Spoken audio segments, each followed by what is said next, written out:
Making একটি গুরুত্বপূর্ণ word. চলুন এই মেকিং দিয়ে কিছু সেন্টেন্স মেক করা যাক। পরিবেশ পরিস্থিতি তাদের কঠিন করে তুলছে। The environmental conditions are making them difficult. কর্তৃপক্ষ তাদের দক্ষ করে তুলছে। The authorities are making them skilled. সে তোমাকে বোকা বানাচ্ছে। He is making you fool.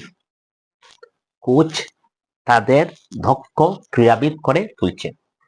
The coach is making them skilled athletes. তারা কি তোমাকে খারাপ করে তুলছে? Are they making you worse? কেন তারা তাকে অনমনীয় করে তুলছে? Why are they making him rigid minded?